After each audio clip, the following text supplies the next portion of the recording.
Why do people still think the Earth is a globe? Don't believe what I say, research what I say. I'm going up against the greatest liars in history. You've been tremendously deceived. It's cheaper to fake journeys into space than it is to journey. Before you lies a marvelous opportunity to pilot an extremely authentic space shuttle mission. Sound and graphics explode off the screen with all the fire and fury of a real Cape Canaveral liftoff. How do you know the Earth is round? Is it because you were taught that in school? But Quora is full of examples of things we were taught that turn out not to be true. Is it because you read it in the newspapers? Do you actually trust the newspapers? I think the issue is brought up periodically because it turns out to be difficult to answer, except by appeal to authority. Appeal to authority is the antithesis of science. And those who like to bring it up can have fun embarrassing a person who has not really thought it through. That makes it, in my mind, an interesting question. How do you know the Earth is round? Is it because you own an atlas or a globe? Beware, some people claim that the world is only 6,000 years old, based on a book that is far more widespread than any atlas, or can look up the fact on Wikipedia. Have you actually traveled around it? And if you think you did you really look out the window and verify that you were always traveling in the same direction? You almost certainly were not. Recall the group in the Blair Witch Project that walked in straight lines but kept coming back to the same spot? Flat Earth arguments show how difficult it is to determine truth based on personal experience alone. We must trust what we read, but do we choose what we read in an unbiased way?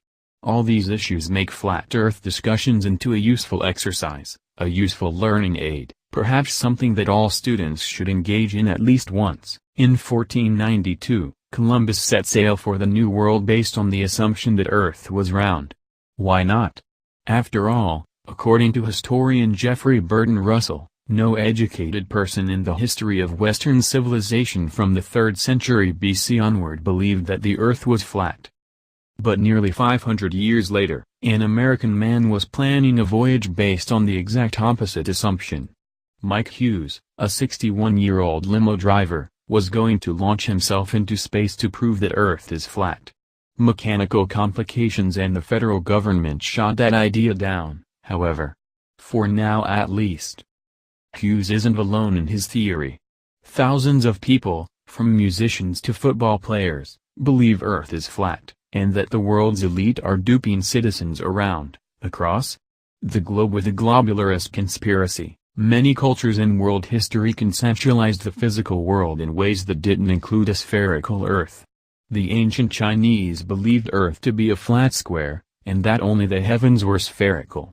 In multiple Indian models of the physical world, Earth was comprised of 4 continents surrounding a mountain. And the ancient Norse peoples pictured Earth as a disk floating in the middle of a sea inhabited by a giant serpent.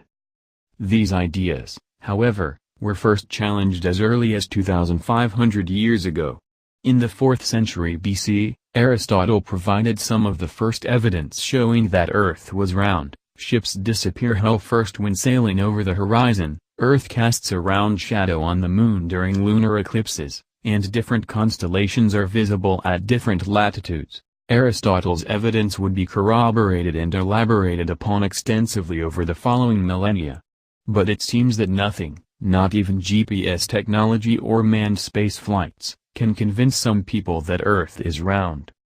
In the modern era, the Flat Earth movement started in 1956 with a young British man named Samuel Shenton. Inspired by an 1881 book titled Zetetic Astronomy, Earth Not a Globe, Shenton founded the Flat Earth Society. A year later the Soviets launched Sputnik 1, rendering the plausibility of his theory questionable, to say the least. Shenton died believing Earth was flat. The next leader, Charles K. Johnson, passed away in 2001, leaving the dwindling organization with just 3,500 members. Then the internet breathed new life into this ancient worldview.